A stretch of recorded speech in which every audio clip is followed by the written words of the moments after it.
save this. Exit out. Let's save this. Exit out. Alright, and I got that. Let's turn this off.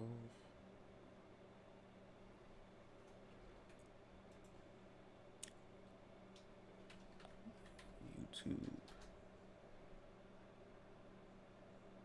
Right. Alright, let me go. Let me eat. That's what I'm going to do.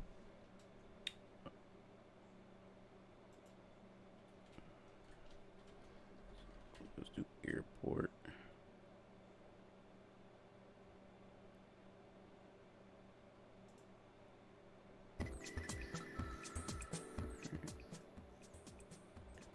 Alright, cool. Go eat real quick.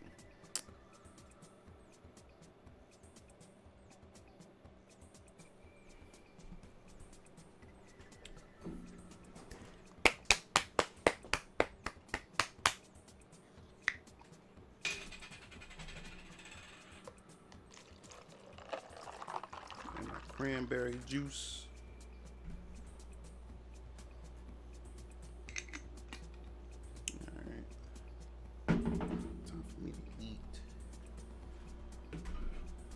Yo, what's up, Ryu? Can you hear me? Let me know if you can hear me. Yeah, I'm probably gonna stream for like an hour or whatever.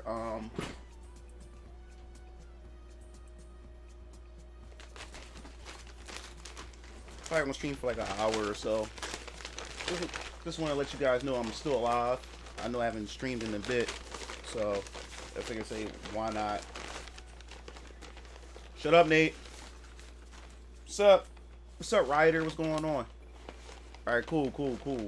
Everything synced up nice.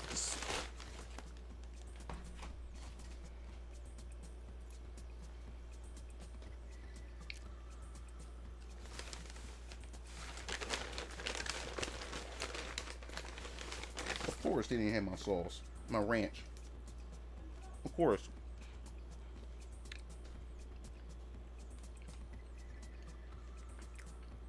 Is that new version of Capcom Universe is out? What's up, Vanat?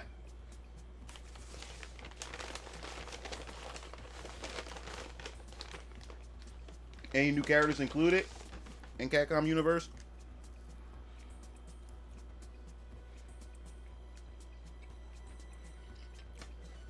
This is why I'm gonna stop tipping Uber Eats, cause I always get generous tips. Always. And for the past couple weeks, they've been effing up. I'm not tipping anymore until they get it right. So zeros at it. Okay. He said making you want to get some DoorDash. How everybody been? I figure I'll chat it up with you guys for a bit. Let's look at a couple YouTube videos and stuff.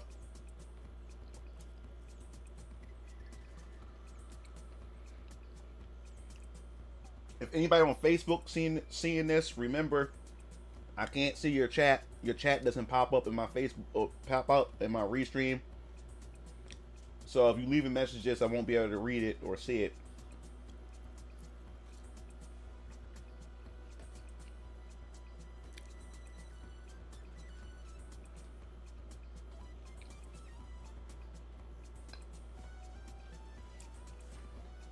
So what have you guys been up to? What y'all been doing?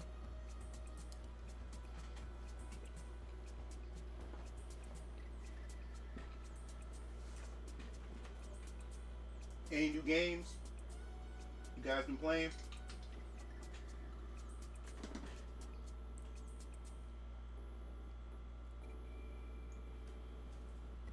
Yo, what's up, Smurf?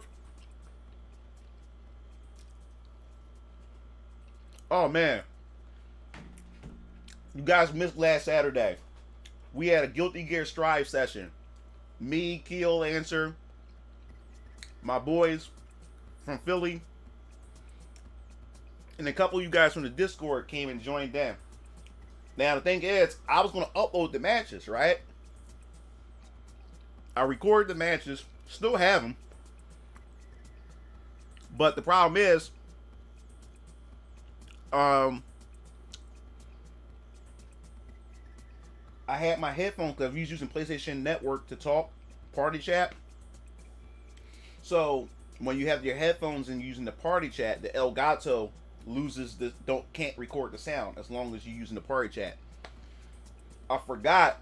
I'm thinking that we're talking on Discord because that's how I do most of the voice chatting is in Discord. It's been a long time since I ever used the party chat from PlayStation. So all the matches recorded has no sound because I was in the PlayStation party chat on the PS5. Oh yeah, my brothers and I are going to do a video on the Nickelodeon's Smash game.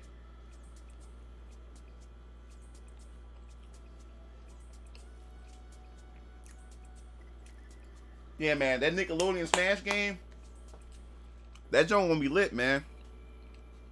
Especially since the developers behind Slap City, which is a highly respectable indie Smash clone type game, very competitive. They're working on it, and it's gonna have rollback netcode, so you know it's gonna be lit. That already makes that game leagues ahead of Smash Bros. Ultimate right now. The netcode, rollback netcode alone.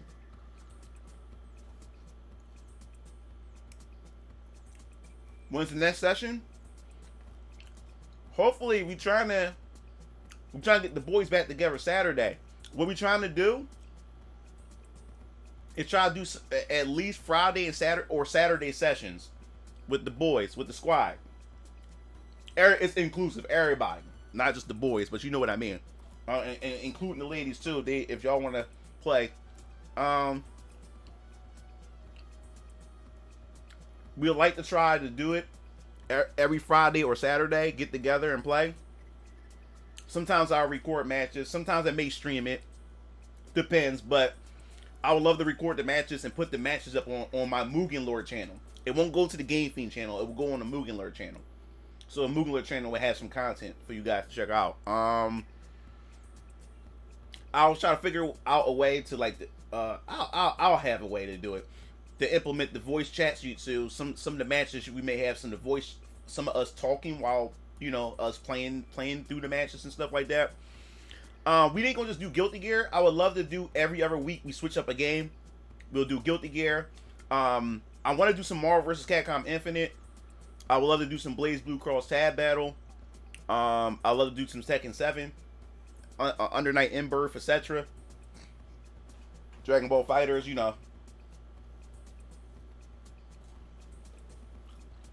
No, I didn't play.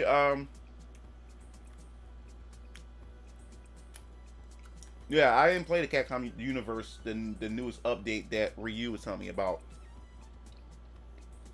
Yeah, online Smash is irritating. I said it. I don't think I mentioned it to you guys. I can tell you right now what the problem is with the online with Smash Brothers. Now I'm part of a Super Smash Brothers Facebook group, cause I like to meet other players and stuff like that, and share my matches or just talk about Smash Brothers and stuff like that. And this told me about the group. The group have over 200,000 members in it, and I learned one thing about this group. Now this 200,000 is like a small sample size. 1 second, Smurf. Even though 200,000 is a small sample size compared to the whole Smash community, but that group alone, people will post up screenshots of their Nintendo Switch setup of them playing Smash, or they would show some gameplay of them playing Smash, showing them play Smash on front of television and stuff. And I learned one thing from this group of 200,000 members, that a lot of these people that's playing Smash that you run into online, a lot of them are playing in handheld mode, and a lot of them are playing wirelessly. Just to let you know, this is why you're experiencing lag, because you gotta also remember a lot of the Smash community aren't competitive. The competitive community probably take up 1 or 2% of the Smash community. So me being in that group, I found a lot of people posting screenshots. Yeah, guys, this is like, check me out. I'm playing Smash. I'm playing online. And I look, he or she is playing in handheld mode. Or one person took a screenshot. They're in the bathroom, sitting down on the toilet,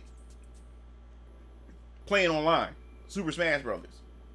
And you got other people recording their session, them playing online, filming them, filming the television screen, no Ethernet cable, playing wirelessly. Okay, Chris. So that's why you're getting these irritating connections for Super Smash Bros. Ultimate. So many people is not playing with Ethernet connection at all.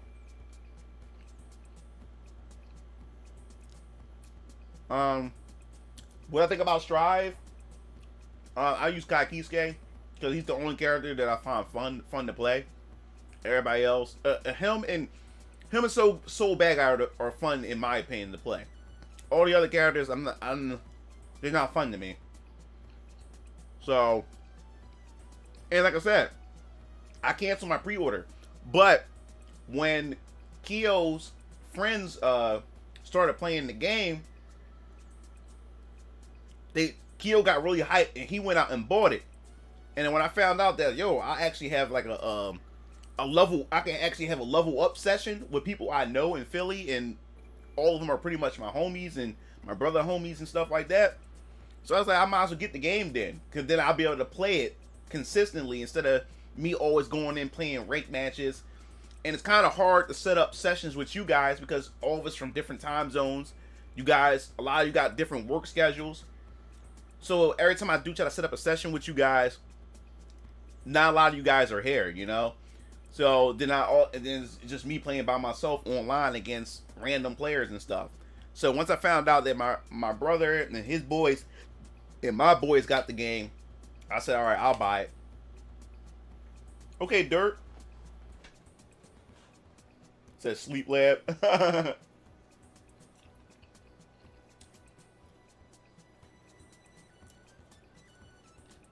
Your Xbox broke. What's up, Tavon? What's going on? How'd your Xbox break?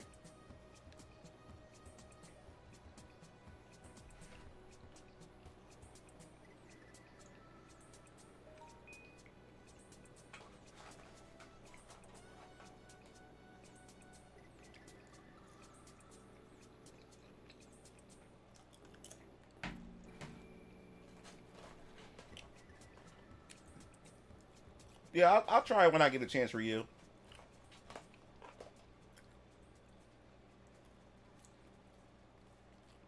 Well, now what Xbox? Xbox One, Xbox Series X, or maybe I should go back Xbox 360.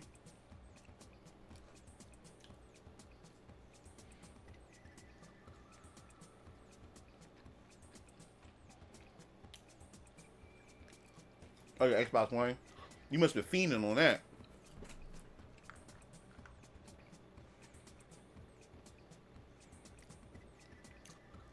You must have been really fiending on that.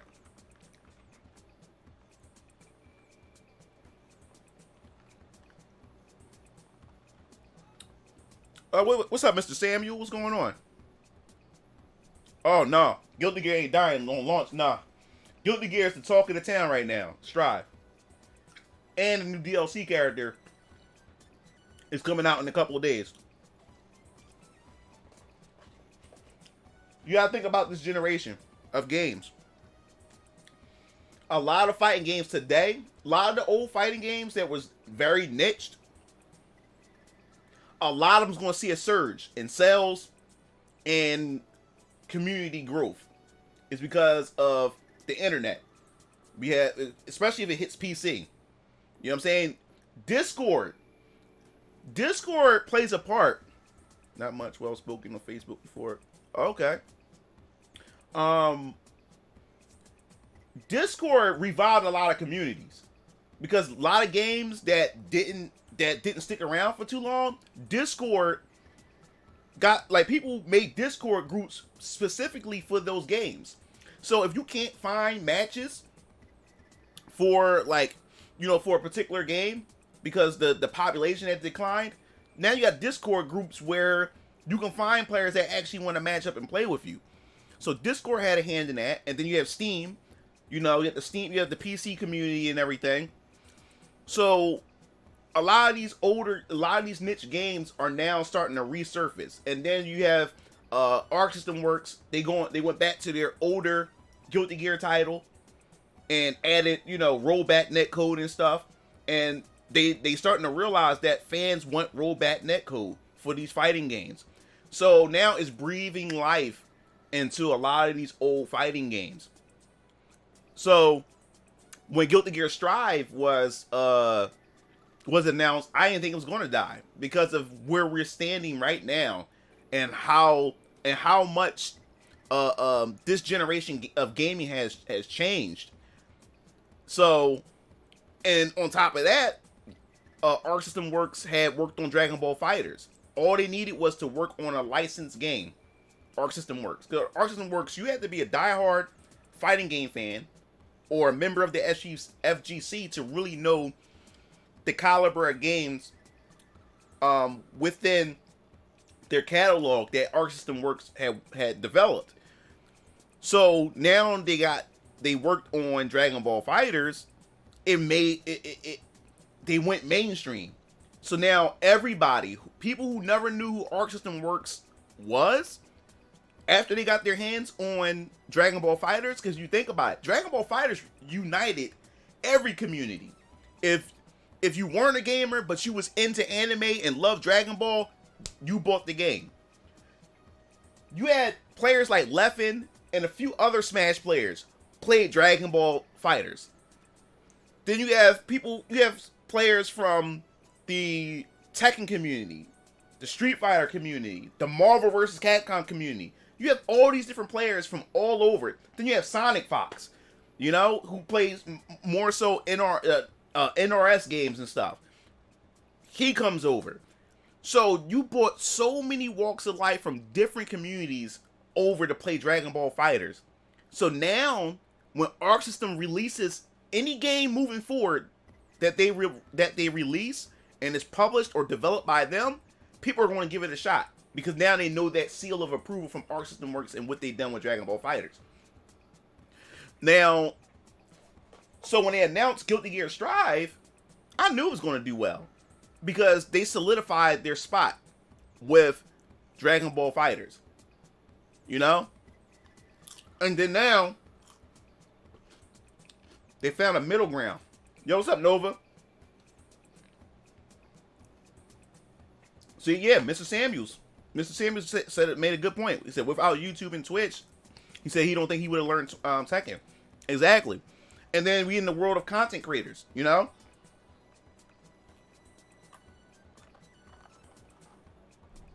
got pro players, and you have retired pro players within the FGC. They got their own YouTube channels, and they're no longer, they're not even sponsored, by a company anymore. They're making their own money because they became their own brand. So people follow those players,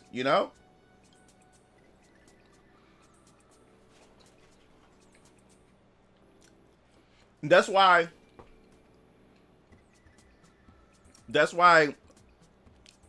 I have faith that King of Fighters 15 is going to do well compared to their older titles. We live in a different era of gaming. It's going to do well. And then you have, what's that game? Melty Blood? I believe Melty Blood is going to do good compared to any of the other Melty Bloods that came before it because of today.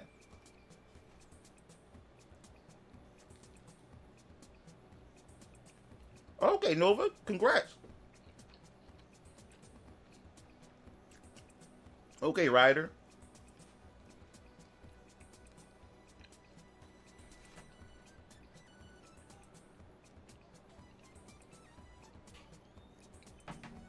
So yeah, man.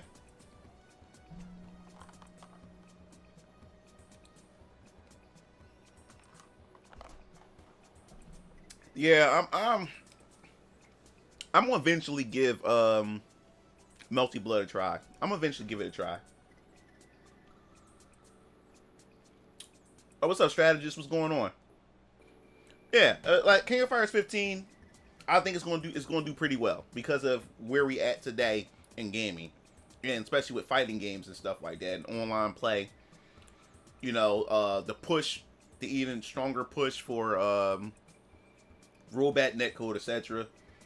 And plus now, everything is opening back up, and we'll start seeing some more locals happening. My locals here in Philadelphia has started back up, so I plan on getting back into locals.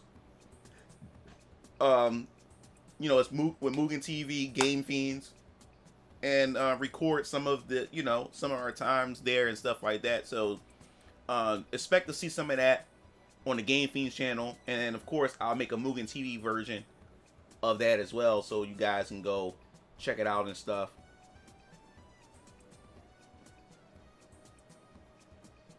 That's good, Samuel. That's good, man. Oh, thanks. I appreciate it, strategist. I appreciate it. Now, I want to apologize. I know I haven't been doing anything on this channel. I made one update video. It doesn't mean I didn't disappear or anything. I've just been uploading on the other channel. So if you guys, matter of fact, I'm going to do it right now. I'm going to do it right now. If you guys still haven't checked out the Game Fiends channel and the Discord, the Game Fiends Discord, which is the new home, I'm going to post it right here in the chat. That's the Discord, so you guys can jump in. And also the YouTube channel, the Game Fiends YouTube channel. I'll post that link next. And here's the Game Fiends YouTube channel, so you make sure to subscribe to that channel. That's where I upload all my newest videos. All my newest videos go to the Game Fiends channel. The only time you'll see videos on my Mugen Lore channel is when I update you to let you guys know what's been going, what I've been up to, what I've been doing with the Game Fiends channel, or what I'm planning on uploading on the Mugen Lore channel. And also my stream archives are going to be left there, so you don't have to worry about that from now on. So every time I stream, the archive is here. You'll have it. And I'll also upload some of the tidbits. You know, I'll chop up some of the streams, like when we have whatever specific topics we talk about, I'll just chop them up into smaller videos based on the topic that we talk about, and I'll upload it in the Mugen Lore channel, so you guys can be able to check it out. What else? Let's see. What else that or anything that just doesn't seem to fit on the Game Fiends channel will go on the Mugen Lore channel. All right, cool. Appreciate it. Yeah, this is me and my brother's channels. Me, Keel Lancer, and DX Strike. Game Fiends is a channel that comprises of me and both of my brothers.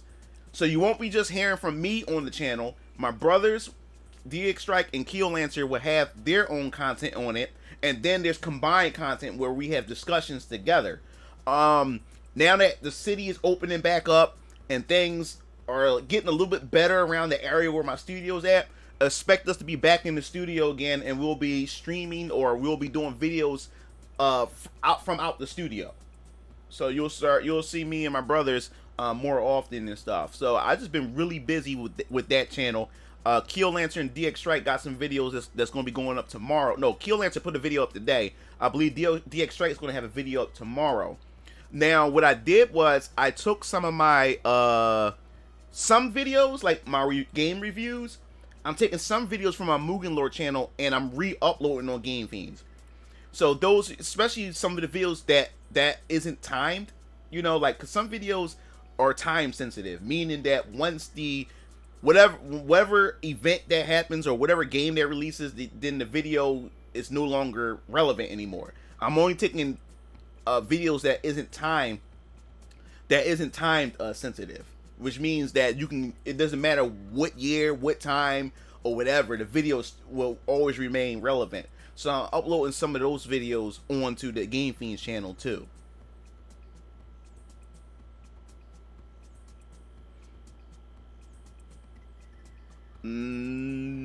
I don't play Super Turbo, but Tekken 7, yeah. A little bit. I'm not really good at Tekken 7 though, but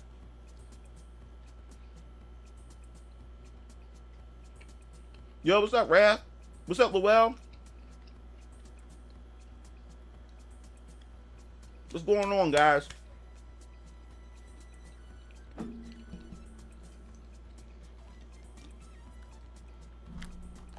Yeah, so that's what I've been up to. And this whole week, I've been hard at work with my VK project, the comic that I'm working on. Been hard at work with it. I've been up. I woke up 5 a.m. this morning because I just couldn't sleep. No, I slept. I fell asleep early actually, but I was so fixated. I was fiending to work more on the VK, and I got up around like 5, turned on my computer, and went right back to work, working on the outline for the story and stuff like that. Well, it's been a while since I streamed, so it's not like you haven't. It's been a while since you've been on the stream. It's been a while since I streamed.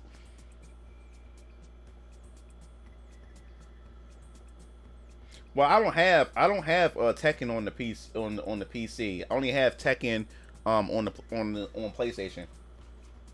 What's up, Proto Man? What's going on?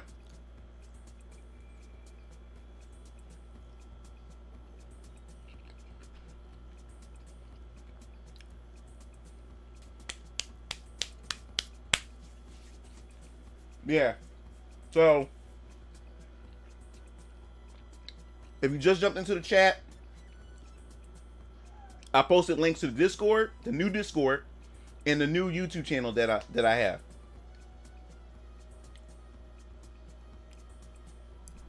Yeah, I'm on the, and I also want to get Grand Blue Fantasy. I want to get all my fighting games on PC, but Grand Blue Fantasy is expensive. Dragon Ball, I would never do what I did with Dragon Ball Fighters. Dragon Ball Fighters was expensive. I had to rebuy. I had to get it on the PC. That was expensive as hell.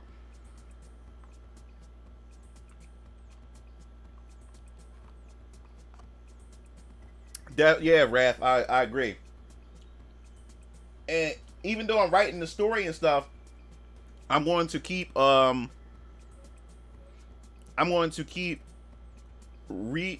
revisions to make sure I get it just right, you know?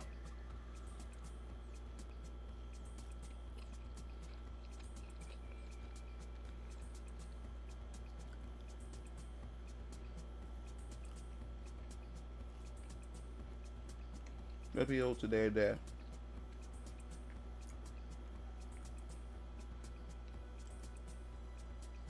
Oh, okay. Oh, okay. What's up, Blades? What's going on?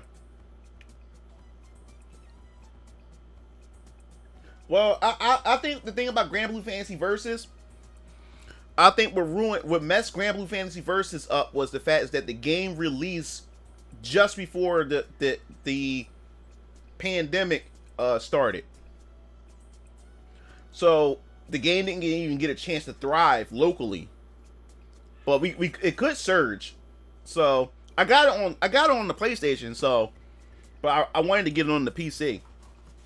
Like the rest of I want to get the rest of my fighting games on the PC.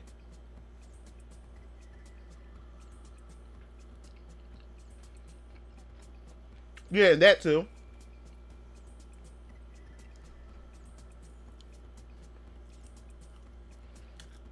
Smurf is stupid.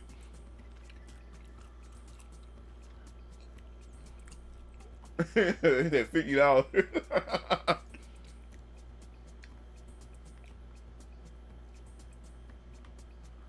She think you a crackhead. That's crackhead money.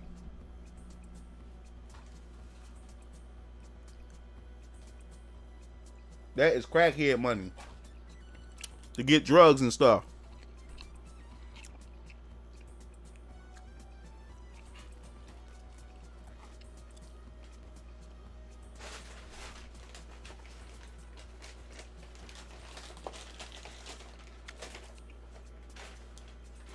And also, I was trying to finish up Tales of Vesperia on Nintendo Switch, the definitive edition, and I finished it like 2-3 days ago. Just finished it. So that game is out of the way. Now I got Mario and Rabbids the finish on the Switch, and I still haven't opened because I purchased it when it launched Scarlet Nexus. I haven't played this yet, and I gotta get Chris Tales, which is a JRPG. I gotta get that for the Xbox Series X. I'm gonna pick that up tomorrow. So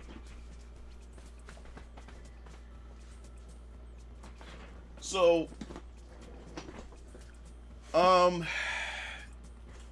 gotta pick that up. Probably won't even open that yet. And I still haven't purchased Final Fantasy VII Remake Intergrade. I said, yeah, I know Blades. I know it's an amazing game. My brother Keelanter got it too, and DX Strike got it. They're playing it. I haven't opened mine yet because I was playing Tales of Vesperia. I finished it. I want to buy Intergrade, but it's too many games coming out because the game Kena for PS5 is coming out next month. I gotta pick that up. I want to play that. I got the Scarlet Nexus. I gotta get Chris Tales tomorrow, right? So my goal was to finish Vesperia. Then I was gonna play Scarlet Nexus. I was gonna try to play that, and I was trying to finish that in time so I'll be able to play Scarlet Nexus and finish it before July ended. But that look like that's not gonna happen because I was gonna try to do that is because Kena comes out in August. I was gonna spend the rest of August to finish Kena because after Kena, I get done Kena, Tales of Arise come out. I believe it comes out September. Is it September or October? Because if it comes out September, I gotta pick that up, and I'm playing right into Tales of Arise. So, and then at the Tales of Arise, once I finished that game, then I was gonna go buy Intergrade.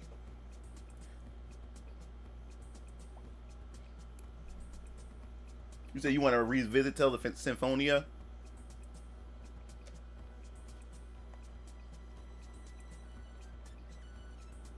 Going on other people's YouTube channel panels because some of their moderators are biased when it comes to other people's opinions. Okay. Yeah, man. See, the thing about this is the thing about the Tales games for me. I got bored like other Tales games after a while. Like Tales of Symphonia is my favorite. Tales of Symphonia, like I said, to me, Tales of Symphonia is the Final Fantasy VII of the Tales series to me. Now, the first Tales game I ever played was on the PS1. It was called Tales of Destiny, but in Japan it was called Tales of Eternia. That was the thing that coaxed me into the Tales series, but it wasn't until Tales of Symphonia came out on GameCube. And I instantly fell in love with the Tales series. And then after that, at the Tales Symphonia, I believe at the Tales Symphonia launched, and then it was Tales of Legendia. Then the Tales of Legendia, then it was Tales of Abyss. But I didn't play Abyss right away. I didn't play Abyss until the 3DS. That was the time I started playing Tales of the Abyss. And now if they remastered that, I definitely want to play that because I want to finish that. That had a good storyline. But I noticed after playing a lot of Tales games, because Tales of Graces and stuff like that, the Tales game has a habit of a lot of games feel similar as far as the gameplay mechanics, the battle system and stuff. A lot of them feel similar to one another. Or what they do is they take like one Tales game will have a good combat system, it have nice mechanics in it, and then the next Tales game will remove that mechanic and replace it with something else that may not be as good as the previous mechanic, or they will take old mechanics and then they would lock it behind other mechanics. Where in the previous Tales game you was able to freely do it, freely do it, and then in another game they would take that same mechanic and then they lock it behind another mechanic, and then you're limited to what you can do. So after a while, it's got tired. I was like, they feel kind of the same, and then some of them are hit or miss. And I'm like, I'm done with it for a little bit. But Tales of Arise look like a breath of fresh air. It's a different approach. They said they trying to cater more to the Western audience as far as the dark grittiness, and how the character models look and stuff like that. They want to do something different, and they also want to make it more approachable and accessible. A lot of content creators, especially RPG channels, had got a chance to get their hands on it, and they said, "Hey, don't panic, don't be nervous about it. They did a good job with it." So, they're to me, since like what's the name, JRPG, what's the other guy name? It's a couple other people I follow who's just specific to RPGs, but those guys have a lot of weight behind what they say. So I'm gonna take their word for it. And from what I've seen with the game, for the trailers and stuff like that, it looks like it's gonna be an awesome game. So Tales of Arise, I'm looking forward to it. Nah, my brother got Berseria. I watched him play it. Like at this point, the reason why I did Vesperia, because I already bought it and I had it since launch and didn't open it until about a couple of weeks ago. My thing is, after I finish Vesperia, man, once Arise come out, I'm not going backwards. Like with some of the Tales games are dated as far as gameplay, because like I said, every Tales game always find different gameplay mechanics, and some of them have great gameplay mechanics, and then it spoils you, and then when you go back to an older one, it doesn't have that same freedom, or it doesn't have that same feel as whatever Tales game that you like, that preceded it. So once Tales of Rise come out, I'm not going backwards. Oh man, don't get me started with Final Fantasy VIII, man. Don't get me started with Final Fantasy VIII. I was introduced to Final Fantasy with Final Fantasy 3, which was actually Final Fantasy 6 in Japan. But I didn't really play Final Fantasy until 7 came out. I had 7 when the demo, when it was in demo, with Tobal number 1 on the PS1, and I was in love with the game since the demo.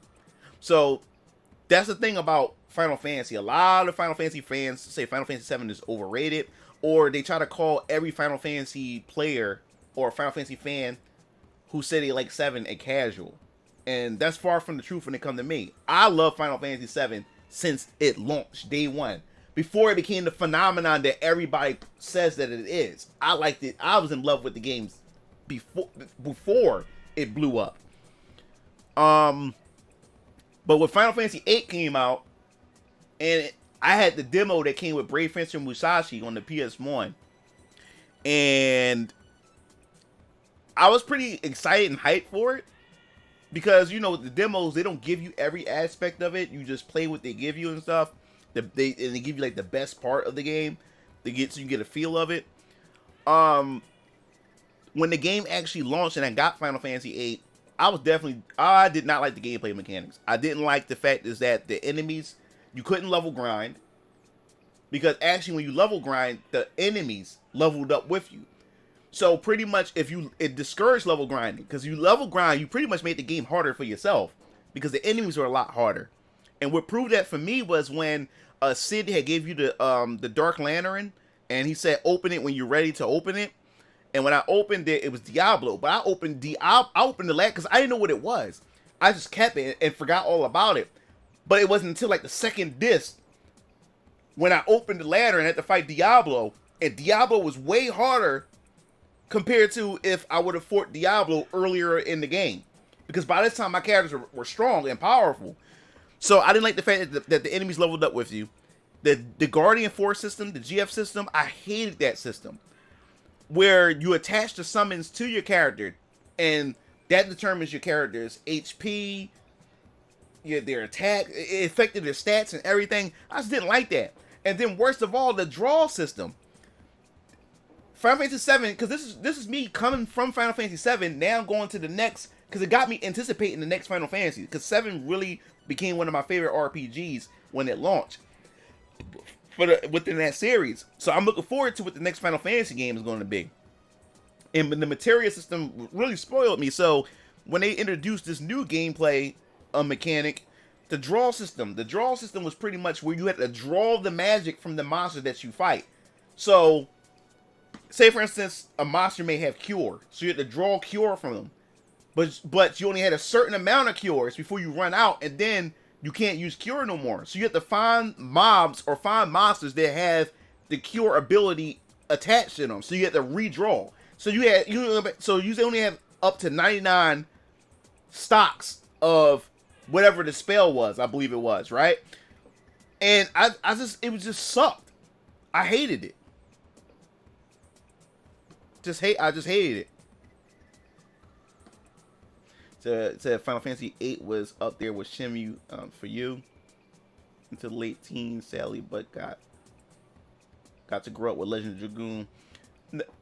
A lot of people, yeah, like I just couldn't get it. I couldn't get it. And then it didn't age well. At least with Final Fantasy VII with the polygon figures, they were polygon figures. So, but Final Fantasy VIII went with a more of a realistic environment, more of a realistic character models. It did not age well either. Legend of Dragoon. Now, this is the thing. Legend of Dragoon was heavily advertised, and before I even get into discussion with Legend of Dragoon, I would just say rest in peace to Sony of Japan Game Studios, because if you don't know, Sony had closed down pretty much all of their Japanese studios in Japan. Like, Sony's pretty much an American company now. They moved their main base of operations to America. That's why there's a lot of Western politics in their games and stuff like that now, and they have more of this Western ideology. But yeah, they closed down the studio that created a lot of these JRPGs, specifically Legend of Dragoon. So rest in peace to the Japanese game studio, Sony Game Studios, the studios that bought you, like I said, Legend of Dragoon, Gravity Rush, and stuff like that. And that's really sad. But as far as my experience with Legend of Dragoon, Final Fantasy VII had left such an impact, and then the Final Fantasy series moving forward had left such an impact. It had inspired the other Japanese developers to try to create their own RPGs to rival. Exactly, Proto Man. Yeah, like that's why it inspired them to create JRPGs to rival Final Fantasy, specifically Final Fantasy VII. So Legend of Dragoon was the Sony Game Studio answer to Final Fantasy VII. My first experience with Legend of Dragoon was a demo. I can't remember what was it. I think it was in PlayStation Magazine. I believe it came in the PlayStation Magazine when I had the demo. I was impressed with it. It was quite different. It wasn't like Final Fantasy. But it wasn't until my cousin Miles, he had it for his PlayStation, and he let me hold his Legend of Dragoon. Now, this is the thing. For you guys that don't know much about me when it comes to me borrowing other people's games, I don't like borrowing other people's games because it's not my game. You know what I'm saying? So I don't invest in games that's essentially not mine. So even though my cousin Miles let me hold it, I didn't really play it much because it wasn't my game, you know? And I know I have to return the game eventually. So I don't really spend... Oh, welcome back, Chris. Yeah, PlayStation Magazine. Yep, exactly. So that's why I didn't really spend much time with Legend of Dragoon. But I played enough of it and to enjoy it, but I never finished it because for the fact that it wasn't my game, and I had to eventually return it back to my cousin. So instead, my brother Keel Lancer, decided to take the game from me since I wasn't playing it much. He decided to take it, and he pretty much made it to the end of the game. He never got a chance to beat it because he ended up giving it back to our cousin. But he enjoyed Legend of Dragoon, and from what I've played of Legend of Dragoon, I enjoyed it too. Have I played Final Fantasy VI? I played a little. I only played like the opening to Final Fantasy VI. Dragon Quest VIII. Oh, Dragon Quest VIII was DX Strike's like first like jab at RPGs. Right? That's one of an RPG to be your first real RPG experience, but that was DX Strike first real RPG experience, Dragon Quest 8. Never played 8, but I know from my experience watching my friend Sir Science back when I was in college, he had Dragon Quest 8, and I watched him play it. The Dragon Quest series is no joke as far as difficulty and stuff like that. Like, that's old school JRPG right there, you know? But as far as me borrowing other people's games, that's how it was. Because that was, my cousin Miles also had Chrono Cross, and I haven't really invested much time in Chrono Cross either because he ended up letting me hold that game. Now, like I said, the reason why I didn't get Legend Dragoon, and the reason why I didn't get Chrono Cross, because there was a couple other JRPGs that came out at that time, or a couple games that came out around that time, and I end up getting those games over those two games. So I was like, I don't know when I'm going to ever go back and get those two games, but my cousin got it, so I might as well just grab it and just, you know, borrow it from my cousin. But like I said, it just doesn't feel the same because it's not my game. I still own my brother DX Strike still own his copies of the Dragon Quest 8. Another RPG that a JRPG, or is an action adventure RPG that my brother Keel Lancer was in love with, and I would love for them to to remake it or bring back this game to create a franchise, and this is from Square, is this game called Threads of Fate. Threads of Fate was a good game. That was a good game. Threads of Fate was made by Square at the time. That was a good JRPG or action RPG made by Square. I would love to see them revive that and try to make that into a franchise, because I mean, Square got a lot of gems. They really do have a lot of gems in their archives that they can literally make into franchises.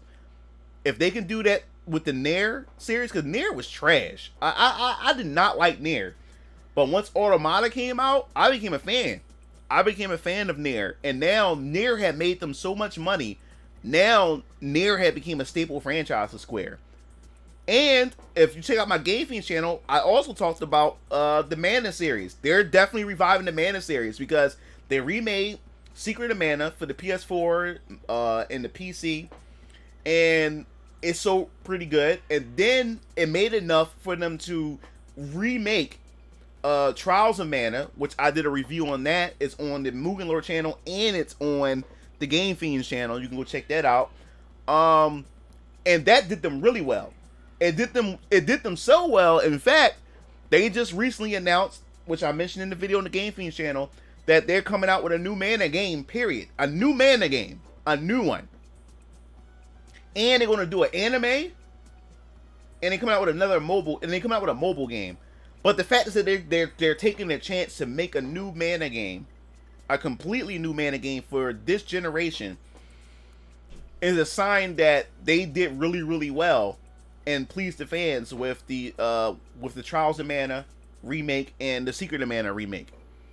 So it looks like they're trying to get the Mana series back to that status, that Square seal of approval.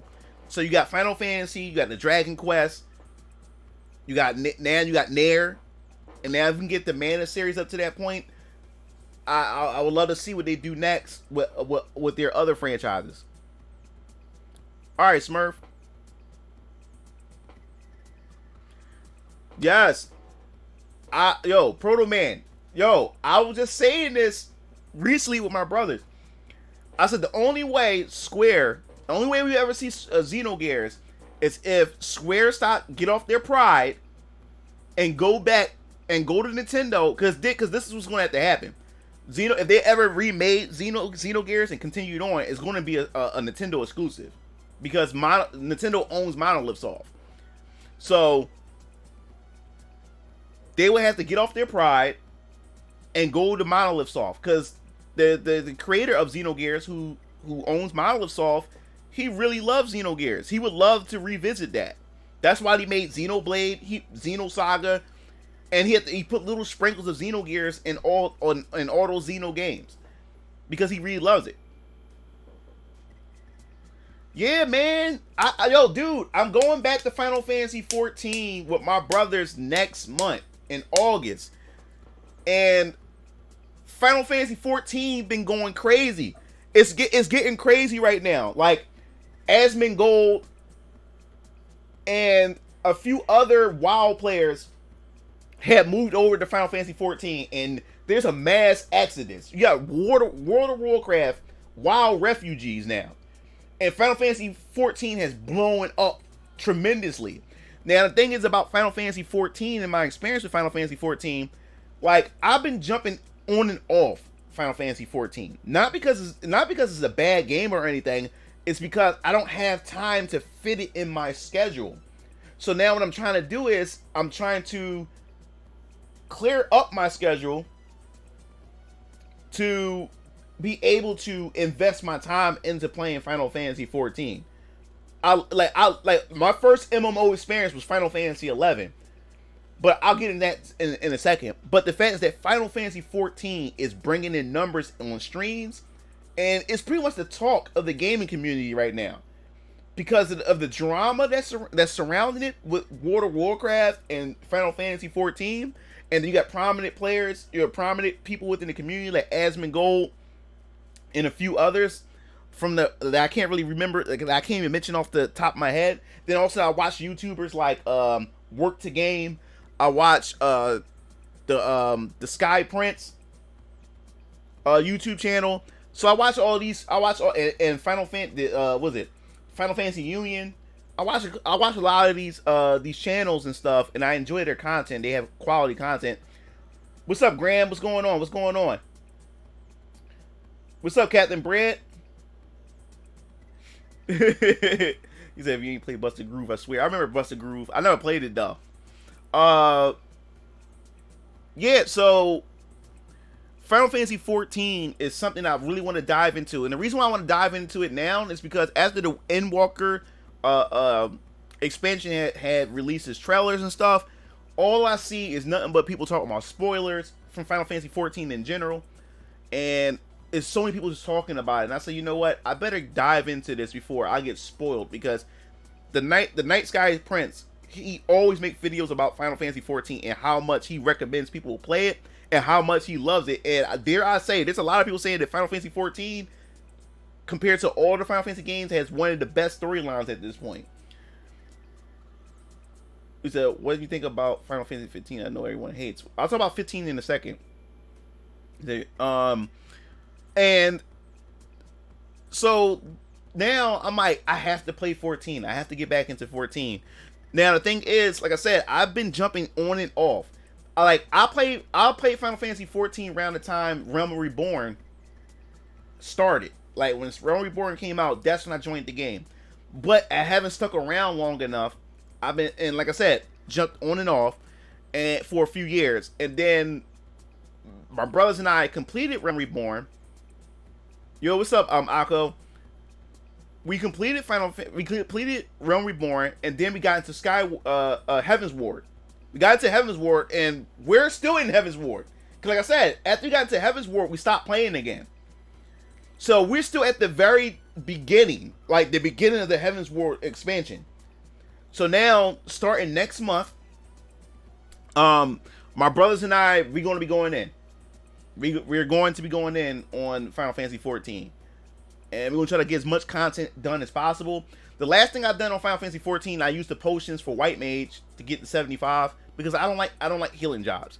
But I wanted to get I got the White Mage to 75, and I will only use that job when I'm with my brothers, when I'm partying with my brothers and stuff like that. So we can rotate our jobs. If you guys have Final Fantasy 14, because we have a free company, in a link shell or whatever like that, that we started, and I think we called it the Children of Erosia. Erosia, I think that was the name of our free company, or something like that, if I can remember. Yeah, and that consists of me, my brother Keelancer, DX Strike, my cousins, and a few of my brother's homies. So if you guys are interested, Okay, Smurf. Yeah. We are in. Damn, it's been so long. We in the Genova server. Yeah, we in the Genova server. Been so long since we played it. But yeah, we in the Genova server. I know that for a fact. Um, and hopefully, I would love to like link up with you guys, join up with you guys, and have some fun. I would love to build a big free company. Like maybe we can do some raids and stuff like that too, and everything. So me and my brothers, we about to go in Final Fantasy 14. We gonna go hard in the game. We gonna go. We going. When I say we gonna go in, we going deep. Starting in August. So if you guys got the game and you guys want to join up with us, I'll be streaming it here and there. I'll be more so playing it off stream, but I'll be letting you guys know in the Discord. That's why you need to join my Discord, and we can voice chat in the Discord, and we can play from. I can play with you guys within the Discord as well, even when I'm not streaming the game. So, okay, Smurf. He said, "Damn, he said, "Damn, I got to create a new character."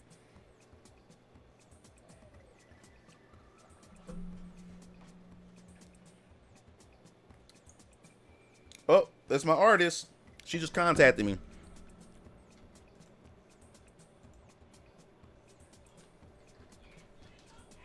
Yes.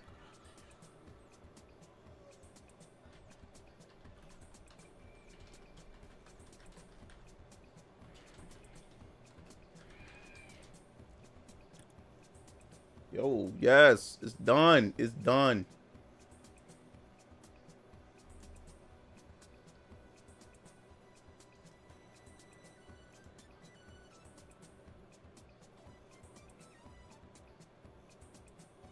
Okay.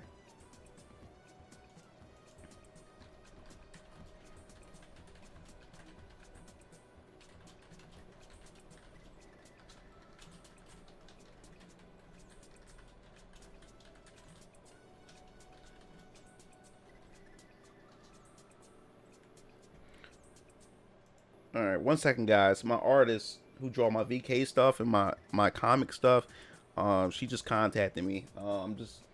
She just sent me a drawing, and she wanted me to review it before I give the okay, the stamp of approval on it, which I just did.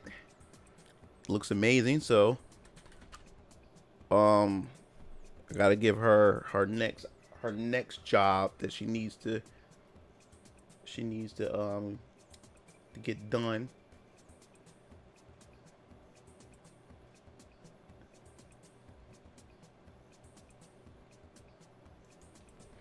Oh, I can't believe that. Hold up. Yeah, man. So this year has been interesting, man. This year been interesting for games.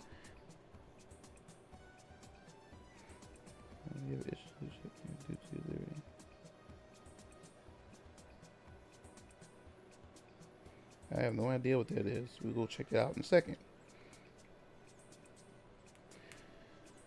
Alright, something I gotta check. 1 second, guys. Just bear with me. I have to.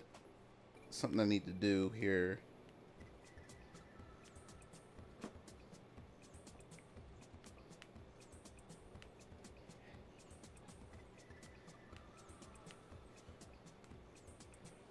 One second. Where is it?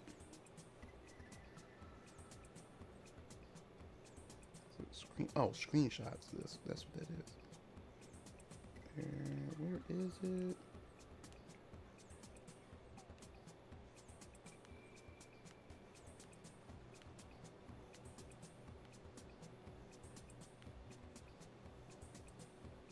You guys to be kidding me. 1 second, guys. I'm just looking for what I'm looking for.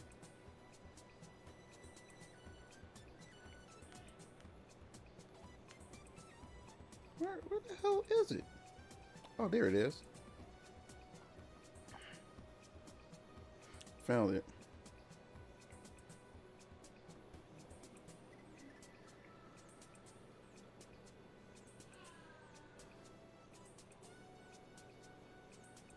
Alright, so let's see. I'm about to send it. This is going crazy.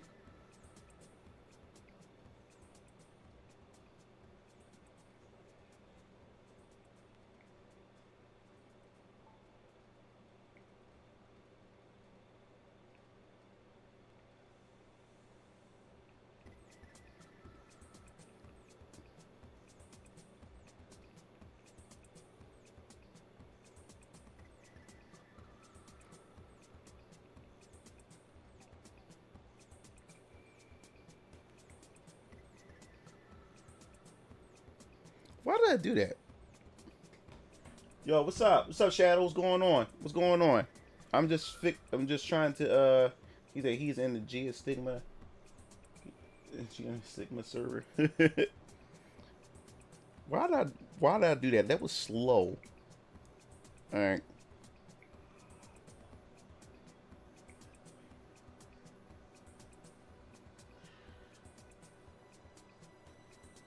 Alright, 1 second.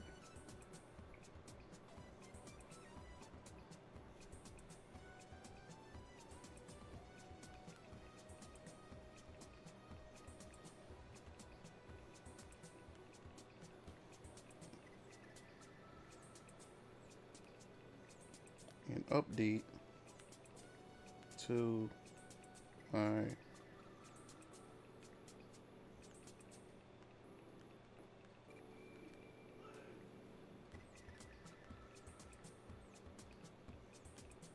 back in the 80s.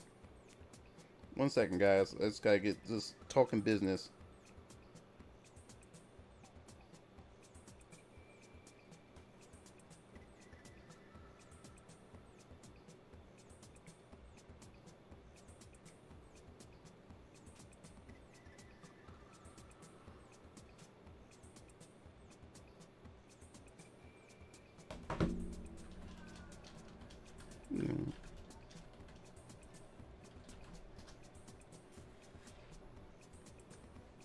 Alright, 1 second, almost done. Because I can't believe I just got done so fast. So, I'm just trying to keep the ball going.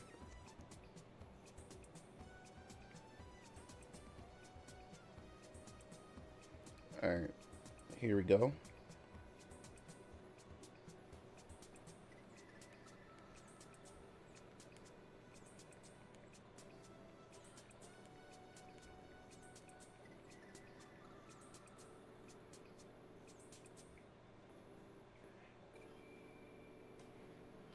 He said, Mugalore, have you thought about making a locals community? Oh, man. My plans are packed heavy for the next month. Well, a lot of people wanted me to do a community, start locals myself. And it was, let me put it this way. Back when I started doing my, my gatherings at my house, it was slowly becoming a locals. It was about to start turning into locals pretty much, because we used to have a night of Marvel vs. Capcom. At the time, Marvel vs. Capcom 3, like Dead or Alive, a lot of fighting games. And everybody would bring their setups to my house. We used to have TVs all over the place. The living room, dining room, the kitchen. Upstairs in my room, we had all these setups and stuff like that. That always been my dream. That always been my plan to do locals, and I believe that I will eventually do locals. I don't know when, because like I said, I got my hands in everything. I'm starting to realize that I'm only one man. I can't do it all. You know, I'm trying to do everything. I'm trying to do my comic book series. I'm trying to do YouTube. I'm a 3D hentai artist. You know, I'm trying to become a streamer. I'm trying to do everything, so I would love to create my own locals. I can see myself doing it because one, my dad's a contractor, a carpenter. All my father said, like, "Yo, son, just let me know. I'll get us a building, you know, and we can do this." So it's all a matter of. It's more so on me. It's more so on me because I can make that happen. I can like trust me, I can make that happen. If I really wanted to do it, I can make it happen. Start my own locals and make it big. You know, so it's all a matter of planning how I want it and how to do it. and how to execute it, how to go about it. But I'll definitely let you know if when I do plan on it. So 1 second, I'm still talking to my artist. 1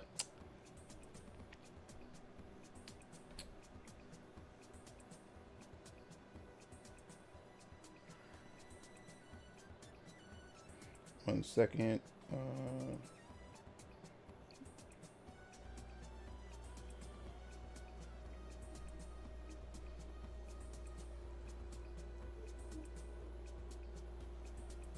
Your bros and your pops doing big, bro. Yeah, I hear you moving. You're all trades. Yeah, yeah, man. That's the problem.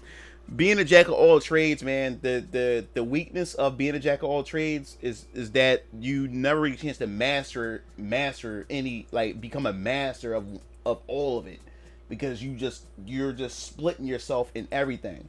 So I have to master one thing at a time, you know. And since, like, if you notice too, I stutter a lot and everything. I think faster than I'm able to speak.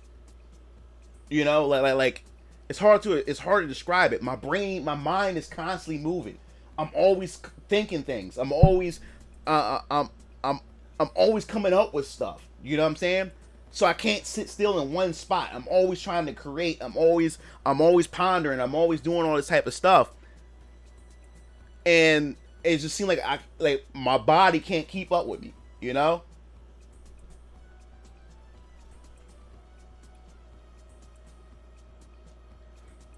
1 second, that's my artist, she just responded back. Hold up.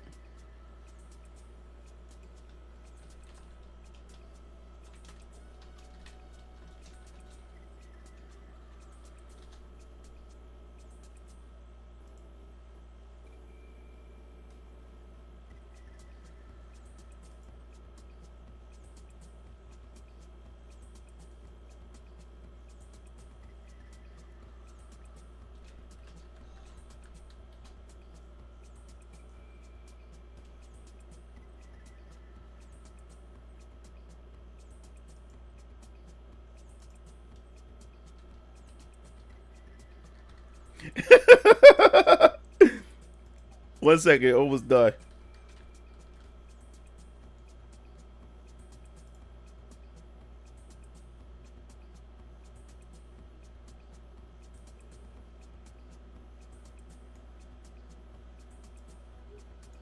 One sec, come on.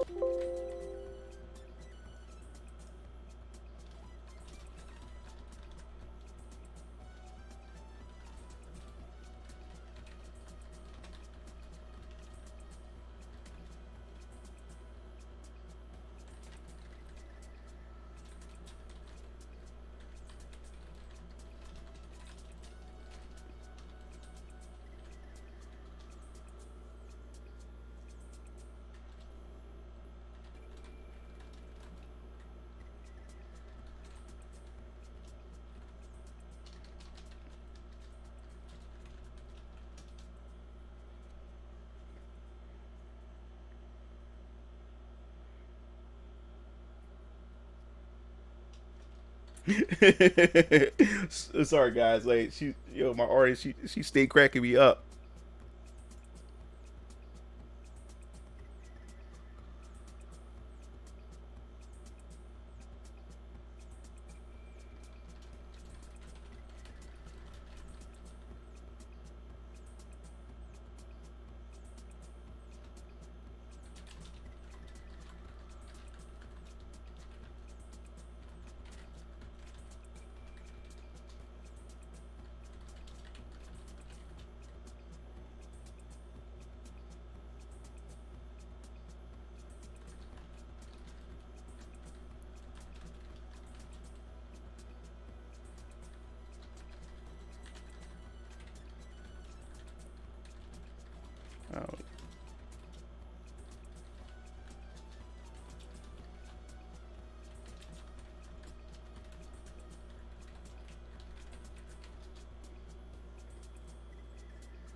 Oh, this is gonna be crazy, guys. It's a house to 18 plus business. Oh, yo, what's up, Lunar? What's going on? Oh yeah, my 3D hentai business is doing pretty good, man. I've been that's another thing too. I've been really busy with that. Like I said, my webmaster, like I said a while ago, my webmaster had left the adult industry, so when they built my site and many others that was underneath that webmaster, since they left, I lost my site, but I still had my clip stores, so I was still fine with that. I had my clip stores, I still had my Patreon, so that was fine. I'm working on a new website because I'm shopping around for a new web host who's willing to take on adult content, and I'm gonna have a new website up and everything. I turned down the Brazzers contract because the Brazzers, they wanted more control, and I felt more like an employee more than anything, which like I have to go through like a how can I say it? I have to go through an approval process, like where I have to constantly stay in contact with them when I have to develop stuff for them and stuff like that, and then I have to always keep, hey, is this okay? Is this approved? That approved? And then whatever works that I make, they have full rights over it, and I'm not locking myself into that. So I turned down Brazzer when it came to that. And then 3D, a website called 3D. What's the name of them? Wait, hold up 1 second. Let me go to my Twitter real quick. I forgot the name because I can't remember the name. They at the tip of my tongue right now. Well, hold up so I can remember. Yeah, nextgenporn.net. They contacted me, and they wanted to start hosting my content. They wanted me to start selling my content on their platform. I only uploaded, only submitted 3 of my classic videos there. I ain't giving them none of my new stuff yet because I want to see. It's supposed to be an explosion. Chess. 1 second.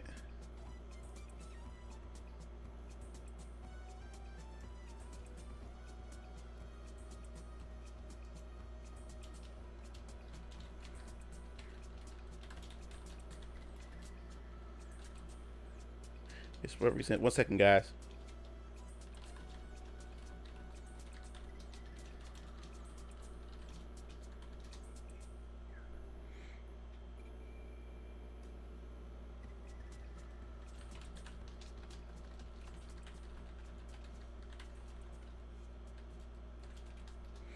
So I turned down Brazzer, and I end next gen porn.net. They contacted me. They wanted me to upload content, so I gave them 3 of my videos. I submitted three of my much older videos just to gauge how it is, how people respond to it, because you also got to watch. You don't just want to just submit your content and stuff like that and everything, especially on online and stuff. You don't just want to just give everything to these companies and stuff like that. So I just gave them like 3 of my older videos to see how it does, to see how people respond to it and everything like that. And plus, the thing about starting on starting on a newer platform, you have to restart all over again as far as getting for people, because you're breaking into a new community. So you have to rebuild yourself in that new community so people can see your content and see whether or not they want to purchase your content. So I'm not going to throw up all my newest stuff on there on a new platform. No one knows who I am from that community, from the 3D next gen porn.net community. No one knows me from that community. So I have to start all over again. So what I do is I don't just throw all my heavy hitter stuff on there. I throw in some of the other stuff to see if anybody bites, and see what I pull in and stuff like that before I just start submitting more stuff. So I started doing that. My loyal fans account for my 3D hentai, that's doing good. I have over 100 fans on there, and so far I got 10 subscribers because it's like a mixture. It's like loyal fans and it's like a clip store. So I got people purchasing clips from my loyal fans because it's a new platform. I'm just starting on that platform. So I got people purchasing clips from there, and then people can subscribe, like how OnlyFans is. So I got 10 subscribers, but I have over 100 something fans, and I have people purchasing clips from there. I have more people purchasing clips than subscribing, because the thing is about the clip stores are much better than like subscription based, is because people go in to shop what they want and then come back later to get more of what they want, opposed to being locked in, to like a monthly subscription and stuff. So my goal is to try to get that monthly subscription, which is guaranteed, something like how what Xbox is doing with the Gamers Pass. Like they want that monthly income while people are purchasing games as well, and that's what I want to do with my loyal fans. With my loyal fans, where you got that monthly, I have monthly subscribers from memberships, and I have people who's purchasing my content from the clip stores and stuff like that. So that's how that's working. My Patreon is just doing beautiful. Patreon is a force to reckon with.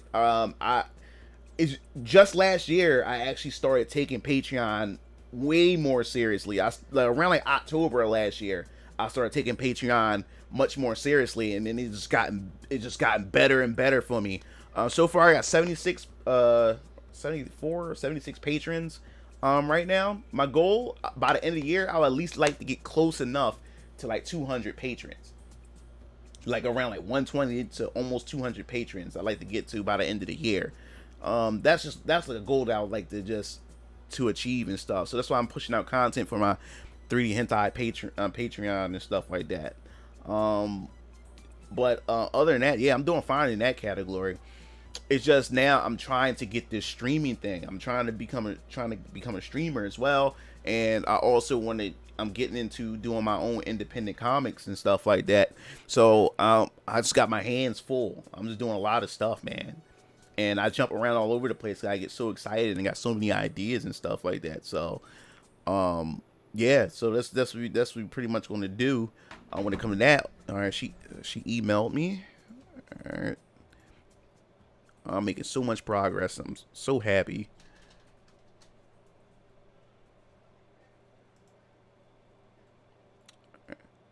Yep, got more loyal followers here. They just jumped in. I got a notification for that. So like overall, I'm just happy. All right, so let's see here.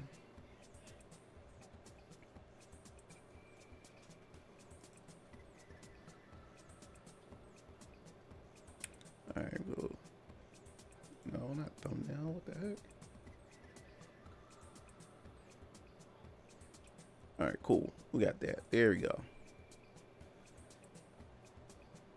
Pictures. And then I got RPGs of my own I want to work on. I know the feeling. Gotta test the waters. Yeah, definitely gotta test the waters, man. Yeah, like as you like even with my YouTube channel, I still get people who want to. I still get advertisers who email me, who want to like pay me to advertise whatever products and stuff. But you also got to be careful with that. You got to be careful if you're not getting scammed or somebody trying to hack your profile and stuff like that. I've been getting a lot of offers as well. So you have to be careful when it comes to stuff like that. And then now, since I create, I'm a creator. You know what I'm saying? I'm an entrepreneur. So you definitely have to be careful. You don't want to cheat yourself. You don't want to get locked into a contract. You don't want to do none of those things where people can take advantage of you. So you have to be careful, man. You have to be careful. I don't care who you are. You have to be careful. So I'm very cautious of what I do and who I conduct business with. I got my LLC with my brothers, Chillin DX Strike, for a t-shirt business. Since, like I said, we make t-shirts, hoodies, we make designs for leggings and stuff like that. We have a machine where we're able to make mugs, so I'll start having some game themed mugs, Mugen TV mugs, and stuff like that as well. So, and I'm also working on body pillows for my 3D hentai stuff as well. So, man, Jesus, so much stuff, man.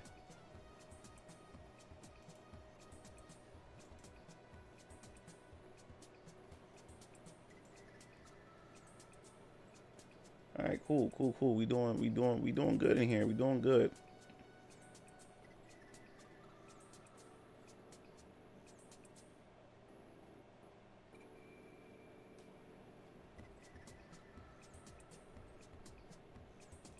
All right, cool. So I'm going to check. I'm going to check that out and everything.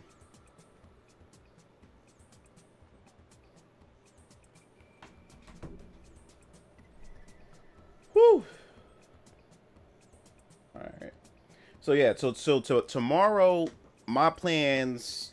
Um, I may stream tomorrow. Not sure, but I know next week, or no, this weekend we're gonna try to get together and do a Guilty Gear session. And this time I'm be well prepared to be able to record and have the sound, opposed to me not being fully aware that it doesn't. The Elgato can't record the sound while you're in the PlayStation party chat unless you have a cord, which I did have, which I do have, but I never hooked it up. So so yeah, so that's with that and everything. But I'm planning. So yeah, so I'm planning on working on a couple other videos that me and Keel Lantern Dick Strike gonna be working on. We're going to be releasing. We're going to be talking about the Nickelodeon uh, All Star Brawl. We'll be talking about that on the Game Fiends channel, so we'll have that there over the weekend. So you guys better check it out. We're gonna have a full discussion about that, and then I'm gonna have my own individual discussion about the game itself coming from me. So you guys, you better check that out as well. I'm not sure that will probably be on the Mugen TV channel, since we'll have a discussion on the Game Fiends channel. Then I have my own individual video of me just talking about it by myself, and I'll have that on probably on the Mugen Lord channel. So you guys will be able to check that out. I think that's gonna be pretty cool, a fun video that we can discuss, and I give you my overall thoughts and ideas and what could potentially come out of the whole Nickelodeon All Star Brawl. So that's gonna be pretty dope, man. That's gonna be pretty dope. Oh yeah, the San Diego Comic Con Dragon Ball Super movie announcement. Yeah. Well, I don't know, man. I don't know. I don't at this point. Dragon Ball Super, I really don't care much for it. If you're new to this channel or new to this stream and you haven't heard my thoughts about it, after watching Dragon Ball Super for the second time all the way through, I really don't like Super. Super to me is nothing but licensed fan fiction.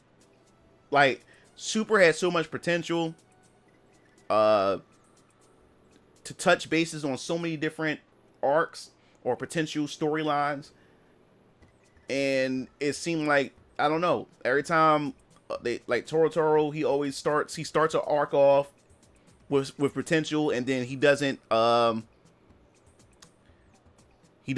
it, you know, and it ends up falling apart. It doesn't hold together too well by the time the end of the arc. And I don't know, man. I'm just not feeling Super. And then, like, the fact is that Super fits in between. It's after the Boo arc, but it's before the ending of Dragon Ball Z. And these characters, mainly Goku and Vegeta, because it's the Goku and Vegeta show. These guys have gotten so damn powerful. They would have to retcon the end of Dragon Ball Z. How else would you explain it? Because now you have Goku. He has Ultra Instincts, and now he knows, after training with Whis and everything, with the most recent arc, the Granola arc. This guy, Goku now can take Ultra Instincts, the properties of Ultra Instincts, and he can apply it and as a multiplier on his Super Saiyan forms. And if he want to go all out, and then he can just use the mastered form. Like, this dude is just powerful. And then now in the current chapter, Vegeta got the Hokaioshin, God of Destruction transformation. Vegeta's literally is almost like a God of Destruction. He's like a destroyer now. Like, he has a new transformation. He has this like black and purple type of flames, black and purple type hair. He don't have the eyebrows. He looks like Super Saiyan 3, but, you know, Vegeta.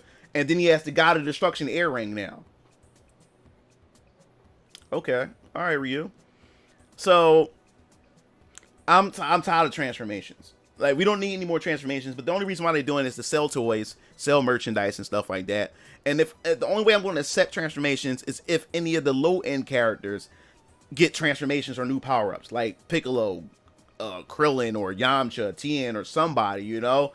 But other than that, man, like, don't really care. Like, whatever this movie going to be, if it, you know, if it is what it is. You know, even though I love the Broly movie, it was good. Don't get me wrong. I'm just saying, overall, I just don't care. I just don't care. Like they just dropped the ball with Super. Super to me is like a disrespect to the legacy of Dragon Ball. To me, in my opinion, and what I love so much about Dragon Ball.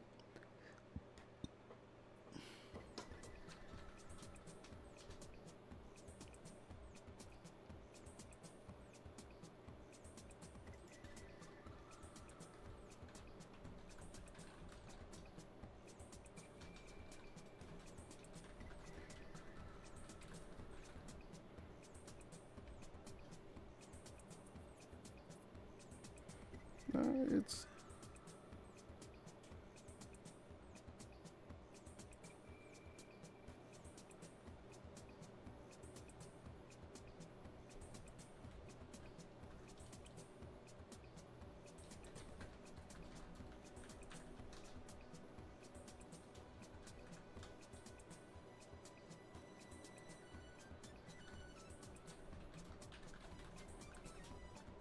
his boots. One second.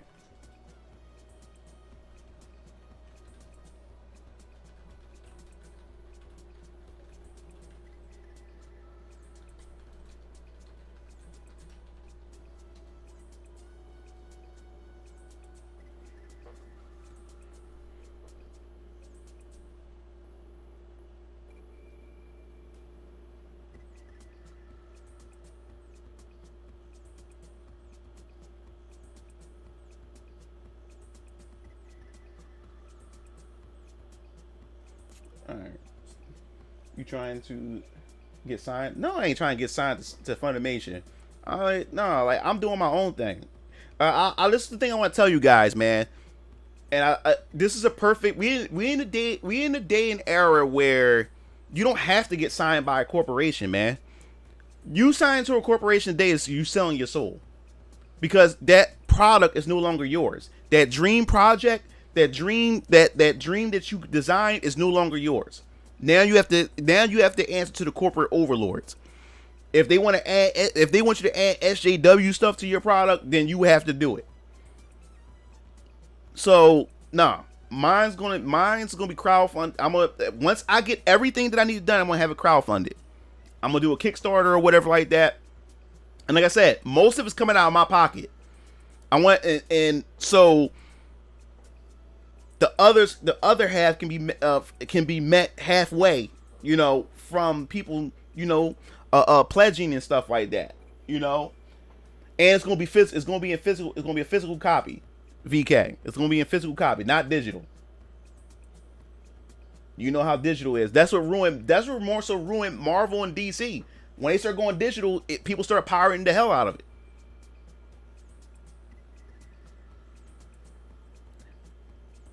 Eventually it'll go digital, but no time soon. So people who are really fans and really want to see this project go somewhere, they're going to support it, and they're going to get a physical copy of it, and then eventually it will be able to go to stores and go to Amazon where people will be able to order it and stuff like that after the pledgers and the people who funded the project get theirs first, you know. So that's the plan that I'm doing.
One second.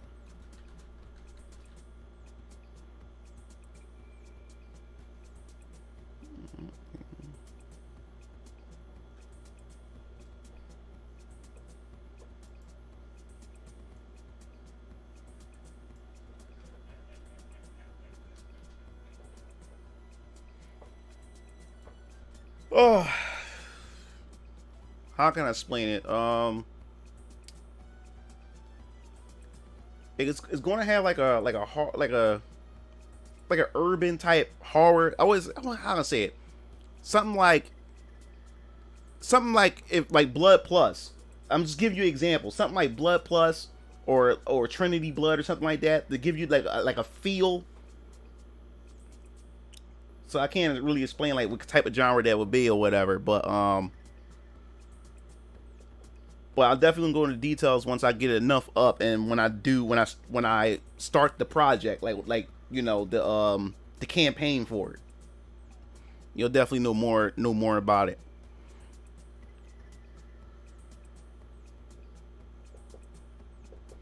Mm-mm. I would like to have a bit of rock music in it and chill hop in it. I like to have that. I like to have that type of mixture of music, um, and a little bit of rap in it. A little bit of rap, some chill hop, and some rock in it. Exactly, basically like a modern time Castlevania, like exactly. What's up, Knuckles? What's going on? Oh, what's up, Meow? Nah, I ain't picking up. I'm not really a fan of Skyward Sword.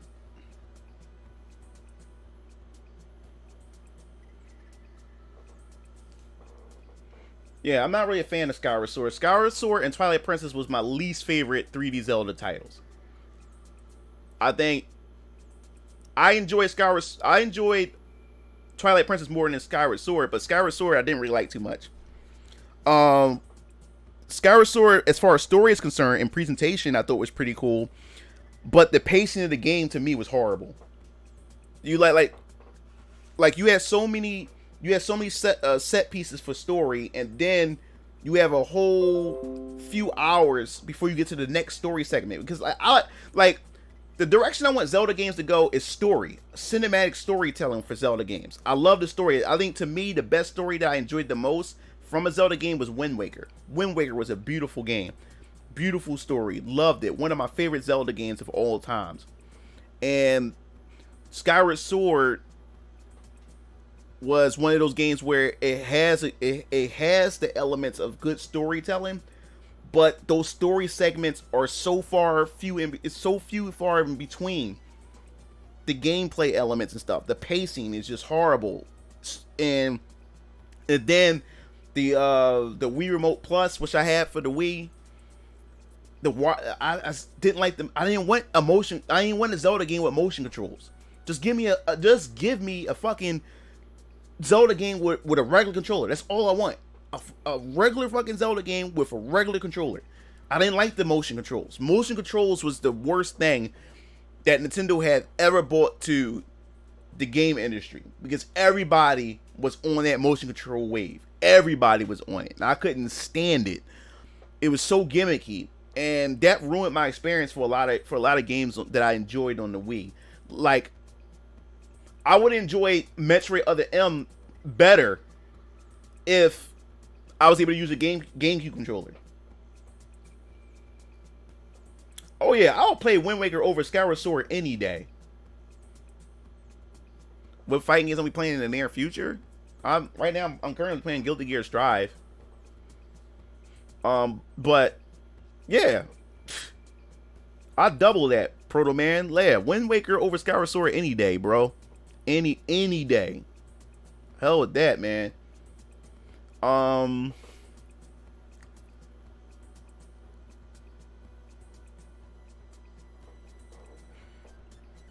and, you know, like, I wouldn't say stitching, like stitching.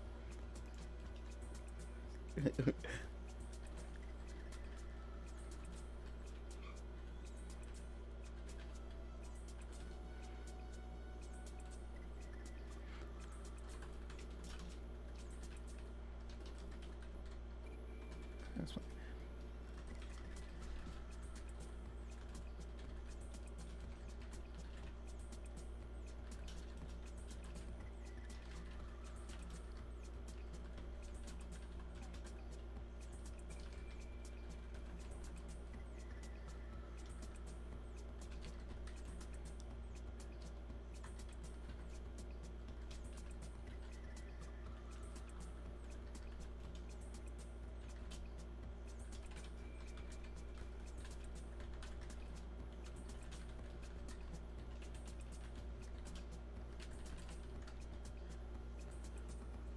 Yeah. He said not a fan of the speed. He said they try hard to be futuristic. You like it? Yeah, it's okay so far. Yeah, Guilty Gear. It's like only reason why, like I said, before you came into the chat, I canceled my pre-order to Strive when the game was first coming out because after playing the beta, I was like, it's really not for me. It's really not no character that really stand out. 'Cause I tried everybody, and it just none of the characters wasn't really sticking to me. The only character that really stood out to me, only two characters, was Kai Kisuke and Soul Bad Guy. But I was really enjoying Kai Kisuke.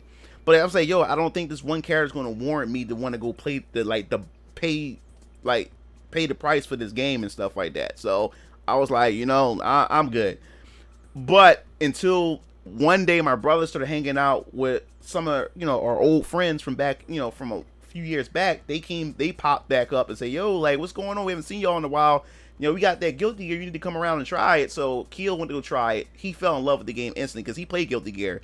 But he's more of a BlazBlue fan than anything. But he played Guilty Gear, and he loved it when he came back home and said, bro, he's like, I got to get this game. So he bought the game. And then once he bought it, he went on Facebook and posted like, yo, I got Guilty Gear Strive. And all his friends and everybody from Facebook say, yo, you got the game. Then like my cousins and everybody who I haven't heard from in a long time contacted Keel like, yo, you got the game. Yo, we got to play this. So once that happened, I was like, yo, if my brother can get and then my brother came to my room and said, yo, we're going to get a session going on over the weekend, which passed last Saturday. And then he was like, yo, you need to come join us. And he said, yo, you need to come check it out. So I was like, you know what?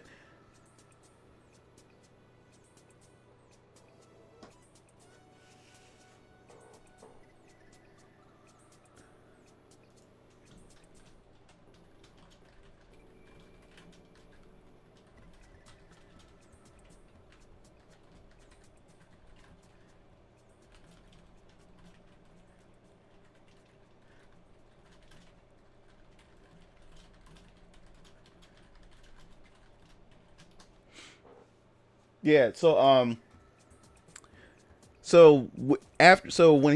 when my brother's like, yo, yeah, we all be getting together to play it, I was like, you know what, if I am going to get this game and learn the game, if these guys are going to be consistently doing sessions, I said I guess this is the perfect time to get Guilty Gear Strive and actually join in these sessions to actually learn the game and lab with these guys.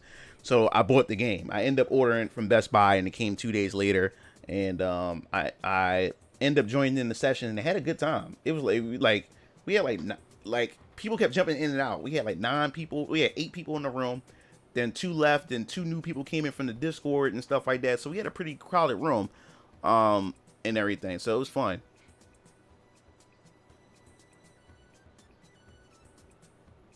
Did you notice everyone banged on Soldier Boy, but all YouTubers emulate and monetize? Yeah, like that whole Soldier Boy thing is funny. I just more so found it hilarious or whatever. I just found the whole Soldier Boy console and everything. Yeah, word of mouth, essentially.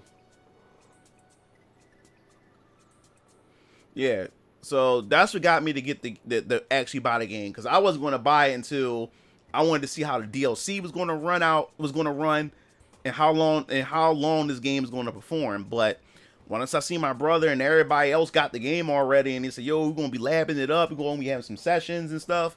So I was like, all right. I think Social Boy dropped a new console. He got a new console or something like that. I don't know. I don't keep up with it.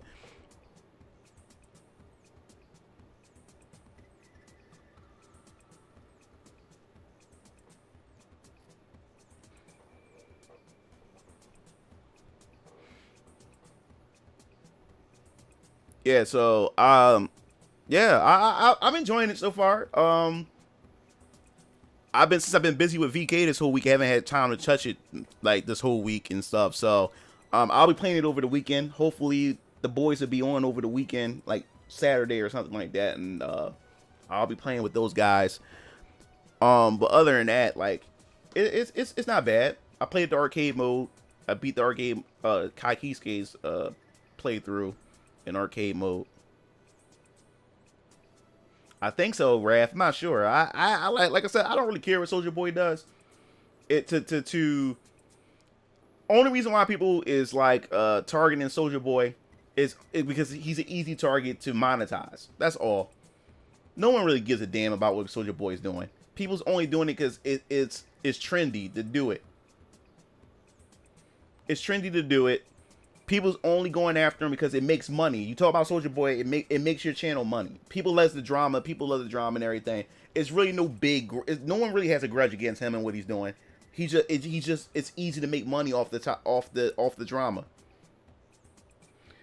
Oh, he said I should have done for one. I didn't even know the Nickelodeon one was coming out. I didn't have no idea. I just came downstairs. My brother, Keel Lancer, and DX Strike have it on. And to be perfectly honest with you guys, I would rather for you guys to see my reaction for the first time, because I can't stand YouTubers and Twitch streamers when they do these fucking reaction videos. They're doing this fake ass hype that they be doing on like, you see the thumbnail, they're like this and all this other type of stuff. Like, it's so stupid. It really gets on my damn nerves because they oversell the hype when it's really not that hype. So if I happen to see a trailer to something, right then and there, I don't do a reaction, because you're not going to get a true reaction from me, because it will be fake, and you won't get the responses you're looking for from me, because I'm going to be honest with you. I've seen it already or whatever, so you're not going to get that initial response. I can't stand a lot of these YouTubers when they react, especially in the Smash community. It gets on my nerves. It's so cringy. It's so fake. Like Hungry Box. Like, when Hungry Box reacts to a Smash character, he jumps out his chair. Oh my god! Oh my god! Oh! He does all this. I'm like, dude, sit the fuck down. Like, sit your fake ass down. You is not really that hype right now. Like, you're overselling it. Or you could tell when somebody's definitely overselling it, because while they're hyping, you can see their eyes always glaring over at the camera to see what people are saying and stuff while they're doing it. Like it's so overdone.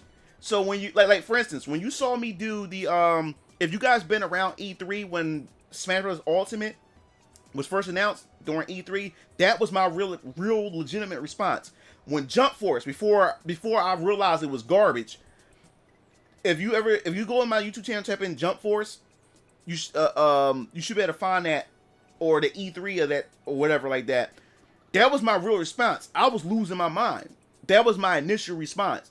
Like, I couldn't control myself. But a lot of these YouTubers, you look at the thumbnail, they have these corny ass thumbnails. Everybody got the same generic thumbnails when it comes to these damn reactions and stuff. And then you go to their damn video, they just oversell the fucking hype.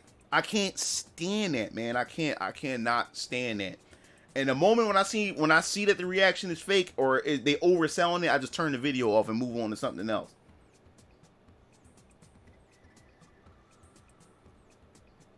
So if you don't get I want you to have my real raw reaction. So if I know something is coming, I try to plan for it, especially when, my live events, when I do the streams, when Nintendo Directs, or the Sony State of Play, and whatever events that they have that I know that it's coming, I prepare for it. So then you guys know how my response is. And it's a bummer because the Nickelodeon All-Star Brawl game, I had no idea. About it. I just came downstairs. My brother was already watching it. So I was like, oh, okay. So that's why I didn't do a reaction. But we will do a video talking about the game on the Game Fiends channel. And then I will do a separate video for the Mugen Lord channel. Just me giving you my overall opinion and what I think. And you just go through overall detail about it and stuff like that. But no, man, I can't be that fake YouTuber or that fake Twitch streamer, man, who just oversells shit. Like, it's fake, it's corny, it's cringy. It is. So this is what is killing YouTube's acting like Stewart from Mad TV. Yeah, like I can't do it, man. I can't do that. I can't do that to you guys, man. I can't fake for you guys. I refuse to do that to you guys. So you won't get that from me. For sure. Yeah. But other than that, yeah, that Nickelodeon Fighter All Stars game is going to be pretty cool. I can't wait to see it. So that just shows that they can't excel with their real personalities. Yeah, that I think that's the problem with YouTubers today. It's a persona. People create personas. I think another reason why my channel suffers, because like my channel is shadow banned. My channel would not go beyond. I said this before. It won't go beyond 11,800K. It won't go beyond. Every time I get to 11,899, I would lose 20 subscribers, 15 subscribers, then 8 subscribers, and then I have to get back up to it again, and it won't go beyond that. But I think the thing is, another reason why my YouTube channel has been shadow banned too is because, like, you get the raw me. This is me. I don't have a persona. This is just me. This is so I say what's on my mind. I don't pull any punches. And I try to keep it real. Even if you may disagree with me. And I know plenty of you may disagree with certain things that I say and stuff like that. And that's totally fine, because that's welcome here on this channel. Like, people are allowed to speak their mind and have their opinion. I don't want people to be a bunch of yes men and stuff like that. You know what I'm saying? Like, people are allowed to express themselves. So, because of me being real and stuff like that, that doesn't work here. That doesn't apply here on YouTube. A lot of people have their YouTube persona, and that's why a lot of YouTubers end up getting into a lot of trouble as well, is because people start to find out who the real them are, and then they realize that the person that they see on YouTube is the fake, and a lot of people end up getting disappointed. And you have YouTubers who create this persona, and they've been spending their whole YouTube career upholding this persona to the point it's affecting their real life, because now they feel as though, or because when they walk the streets or when they're in their real life, now they have to uphold this persona in front of everybody. And that's how you get cases like, you know, Etika and other YouTubers and stuff like that, where they can no longer hold that persona because it's putting so much weight on them, and it's spilling over to their real life, and they still trying to uphold this persona even in their real life. It's like they can't be themselves and stuff like that, because they created a standard, they set a standard that they even are having a hard time living up to in real life and stuff like that. So it's like they always constantly trying to appease their audience even while off screen. When you start off the video, alright guys, hit that like button, subscribe, notification bell. Yeah, they can pull up on Parsec if they about it. Do you believe in manifesting your dreams? Yeah, I mean, like, everything I do is something that I dreamed of. This VK thing, dude, like, I dreamed of VK. It wasn't even VK yet. It was something else, and it just evolved to VK. A lot of things that I do was from my dreams. Something manifested from my dreams, man. Everything that I do. It wasn't just, I'm not just doing these things just to do it. A lot of it was things that I dreamed of. Like, it's not like, this is not like a 9 to 5 that you just, you know, that you've been programmed by society to do. You know what I'm saying? You wake up and you're told to, you know, get a higher education, go get a 9 to 5, and rinse and repeat. You know what I'm saying? Get a house, get a car, maybe get a family or get a dog or something like that. And you just get up and you're like a cog in the machine. You're like a cog in the machine. You're just doing the things over and over again. That's not a dream. That's something that you're doing because you're told that's how that's how you're supposed to live. So people go just live regular, ordinary lives, or they go become that cog in that machine. What I'm doing is things that I dreamed of. Doing things that you dreamed of. You're not a cog in the machine. You have more freedom. You feel free. You know what I'm saying? You get that sense of fulfillment when you do the things that you enjoy doing. And that's how I feel when I do this. I don't have a 9 to 5. This is my 9 to 5. Creating 3D Hentai. Got a t-shirt business with my brothers. Selling, creating t-shirts, keep creating merchandise, creating products. My brothers and them had a business meeting with a client, and now they're creating merchandise for them and stuff like that. So this is stuff that we created for ourselves. And hopefully it turns into an empire. It turns into a legacy that we can pass down to our children, and our children pass it down to my grandchildren, so forth and so on, creating wealth and stuff like that. It feels good that I'm able to support my daughter. I'm able to support and push my brothers in them dreams with the money that I earned by something that I created. I created a product that everybody wants, and people are just gobbling it up. People are just sucking it up, So yeah, I believe that, that you manifest your dreams and stuff like that, like you bring it into a reality and everything, What's up, Jones? What's going on? Yeah, man. Don't try to be a YouTuber, man. Just do YouTube for fun, and that's what I'm doing. That's what I'm doing. I'm just doing this for fun, man. If it ends up turning into something bigger, then so be it. Even trying to be a Twitch streamer and stuff, it is the market is so saturated. Everybody's trying to be a streamer. Everybody's trying to be a YouTuber. And from what a lot of the successful YouTubers and a lot of successful streamers all say, they all say the same thing, and that is luck. You got to be at the right place at the right time, and the right video is going to push you farther. That's all. It's all luck. It's all luck based. Oh, okay. Oh, yeah. Welcome, Jones. I appreciate it. I'm glad. Like you say, you've been watching my videos since you just got to the stream. I just want to just make you aware of that.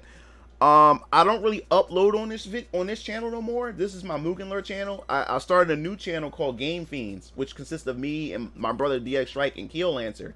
So that's where all my new content go. And I also created a Discord, a new Discord. That's my new home where a lot of my subscribers and everybody's at. So this right here, Jones, is the Discord. If you're interested, you can join it. You don't have to, but you can join it. Every once in a while, I try to, get on the Discord. I talk with a lot of you guys. I try to get on the voice chat and game with you guys here and there when I get a chance. Only time I upload new videos on this channel, I only stream on this channel now. This channel's for streaming. There's gonna be stream archives, and I will update you guys. This channel will be for updates to let you guys know what I'm up to and stuff like that. All my newer videos go to my Game Fiend channel, which I'll post a link as well since you just got here. Because there's a lot of people thinking that I'm not doing videos no more. I'm like, no, I've been doing videos. I don't do them here. I still upload on this channel. It's just not my content that I upload. It's just my streaming goes here. My archives from my stream go here. Thanks for the follow. Appreciate it. And also, like I said, anything that doesn't fit in the Game Fiends channel, I will put on this channel. So you can always come to this channel and find something here. It's just that most of the meaty stuff is on my Game Fiends channel. But like I said, I always will be streaming on the channel, so you'll be able to catch streams here. The archives from the stream will always be here. And if I ever have any updates and reminders, that will be uploaded on the channel. And whatever miscellaneous things that don't fit on the Game Fiends channel will be uploaded here. So this channel isn't dead. It may take a while before you start seeing newer videos because I'm constantly uploading over there. But this channel will always be updated. So don't write this channel off. You'll catch me here. You'll catch me here, especially when I'm streaming. So make sure you just have both the channels, the Game Fiends, and you have the Mugen Lord channel and everything. So just make sure you just do that, and you should be good to go. The new channel got 101 subscribers, and this is a good way to know who's my target audience and everything as well, since for the channel, because I have so many people on my Mugen TV channel. Some of them might be dead, like dead accounts and stuff like that. Some people only come for certain content and stuff like that. But with this new channel, people who subscribe are the people I know who really wants to see my content. All right, thanks, appreciate it. Yeah, so like I said before, I'm gonna try to be consistent with streaming. It always happens. That's why I don't promise anything, because things never go the way it plans every time when it comes to me. That's why I just go with the flow when it comes to things. But yeah, I'm still working on trying to stream as often as possible. What I normally do is my brother Chillin stream more than I do, so I always, when my brother Chillin stream, I always try to put in a community tab, yo, Chillin is streaming, go check him out. And every once in a while, I just make an appearance on my brother's stream. So the goal is now is to try to have streams going on constantly. Like, you know, for this certain amount of hours, Chillin might be streaming, and after he's streaming, I may be starting up a stream for like an hour or two. And then when I'm done, then DX Strike might be setting up a stream, or all three of us might be streaming at one time. So everybody can just jump back and forth to different streams and stuff like that. So that's essentially the plan, and that we're trying to do, and everything. And hopefully we can get it to work out according to plan. But you'll definitely start seeing more in the fall from us, is because right now the city just opened back up. Everybody's back outside, and it feels so good to be outside. Like, me and my brother's been hanging out lately. We've been going to a lot of social clubs, a lot of gatherings, getting to just know people, especially getting to meet women and stuff like that as well. But it just feels good to be out, man. It feels really good. So that's why, like, as far as content concerned, it's gonna be kind of slow for this summer, is because we just want to be out. Like, everybody been cooped up in the house all day since this pandemic or whatever. So that's just how it is. So yeah, if you go to the Game Fiends channel, let me see here. 1 second, guys. Yeah, so if you go to the Game Fiends channel, you'll see the 1 second. Where is it? There we go. Yeah, so you go to the Game Fiends channel, you'll see some of the content that we uploaded here on the channel and everything. Like, you'll see what we have here so far. Like I said before, like I mentioned, you'll certain videos from my Mugen Lord channel that's not time sensitive, and like I mentioned, what time sensitive mean is that the video is relevant no matter how old or how much time they go by, the video is always relevant. So time sensitive videos are videos where once a game release or a certain event has passed by, that video is no longer relevant because the time has passed by, and whatever the topic that I was talking about, it already passed and happened already, so the video is no longer relevant. So I'm putting videos that isn't time sensitive onto the channel, re-upload to the Game Fiends channel. So you'll start finding stuff. Like, perfect example, damn, that much time went by? Sheesh. Yeah, the What If Capcom made their own Smash Brothers game, that was from my YouTube channel, my Mugen Lord channel. I re-uploaded it here because a lot of people didn't even know I made this video all the way there, because this video was done so long ago, so way back. So I re-uploaded it here so people would be able to catch it here and stuff. I re-uploaded my review videos so you guys can be able to always check out my game reviews that I did so far. On the Game Fiends channel, we'll be tackling, like, each of my brothers have different tastes. I have a different taste than Keel Lantern and DX Strike, and vice versa. So they'll be covering games that I wouldn't normally cover, but maybe you guys may be interested in it. So that was the reason why my brothers and I came together. Keel Lancer got his own channel too, Keel Lancer Gaming.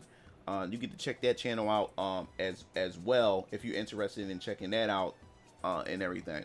But yeah, like you'll more so be kept seeing me talk more about fighting games and JRPGs. Well, RPGs in general, but you'll more so hear more about JRPGs coming from me and everything. So that's pretty much essentially what you'll hear from me on this channel. So that mean my Mugen TV versus corner will be on this channel, and also my Mugen TV RPG Haven will be on this channel as well. And then, like I said, there will be videos where the three of us will come together and we'll have our discussions on whatever topics that we're going to have our discussions on and stuff like that.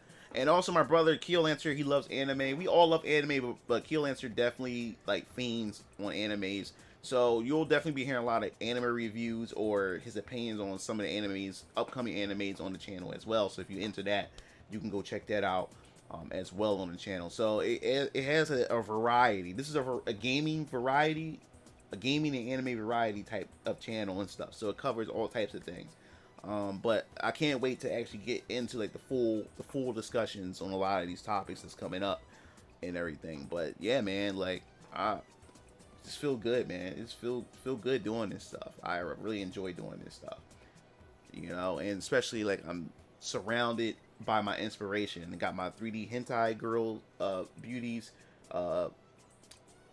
picture mounted on my wall, and my VK, my Jake Pierce pictures and stuff. Got my Marvel's Capcom 1-Up arcade and everything. So when I'm in my brainstorming like mood and stuff, I jump right onto the arcade while I'm brainstorming. I'll just play that and stuff like that. So just have a variety of things going on at one time, which I truly enjoy and everything. And just talking with you guys and just creating content for you guys, that's just the best part of this and stuff. Just to get your reaction, get your responses and stuff and everything. So that's the cool part. I do have to admit that I have to be more active on the Discord, because I am the leader of the Discord. So when people start seeing me talk more and stuff like that, more people will jump on even more often. And like I said, we have so many people on there. Everybody is from different time zones too, so it's kind of hard to get everybody at one time. But we do get enough people, and everybody love to talk and stuff. But I will try to appear more often. We're going to update more emojis. I do have some of the emojis on the Discord. I also got to update and upload some emojis onto the YouTube as well. But I'm gonna kick out some more emojis for you guys to have fun with and everything. But that's pretty much it for this stream. Before I even talk about that, before I even do that, before I close out, I bought some Sanwa buttons for my arcade 1-Up machine. I really don't like those stock buttons, man. Like, I didn't realize how hardcore I am in fighting games, that those buttons, the stock buttons, like, they really suck. So, I got stocks. I got Sanwa buttons. So, I'm going to do a video. After I do a review of the cabinet, I'm also going to do a video with me and my father. Because my father wanted to help, because he got to get the tools, because he got for this modding process and stuff. Me and my father going to put these in. I got to order some new bat top sticks to match the colors, and I'm having a hard time because ever since this pandemic, a lot of these buttons and everything, finding these parts has been so difficult. So now, so things have been opening back up, I'm going to check, and I kind of want to get these bat tops that match the colors of these buttons, the yellow and the baby blue and everything. So hopefully they have the bat tops for to match these, and I'm gonna do a video of a review of the cabinet, and this gonna be in the fall. So yeah, so we're gonna do the review, and then we're gonna do a video of us actually, me and my father actually modding the sticks, the arcade 1-up sticks and stuff like that. So I think that's gonna be pretty fun. Oh, no problem, no problem. So that's gonna be pretty fun and everything. So I'm definitely looking forward to doing that. But that's pretty much it for tonight's stream. I just wanted to log on and check in with you guys. To see what you guys been up to for the on the channel and stuff like that. I know because somebody in Discord said, "Yo, like Moving Lord, where you at, man? We haven't seen you stream in a second." So I'm still alive, guys. I'm not dead. So I just wanted to just do the stream just to chill and talk with you guys for a bit and everything. But yeah, I'm definitely gonna check out that Capcom universe game, Mugen project when I get a chance. But that's essentially it for tonight. I hope you guys have a good night. I'm glad you guys stopped through. Wasn't expecting to get like 15 to 22 people to come in and check me out and stuff like that. So that's pretty cool. But I'm gonna try to be as consistent as possible, especially in the fall when the weather start cooling down and everybody start going back in the house and school starts back up, because my daughter starts school pretty soon again. She starts 7th. Dang, man, I'm getting old. 7th grade and everything. So yeah, so looking forward to that. So I hope you guys have a good night, and I'll be seeing you Game Fiends later. Peace out.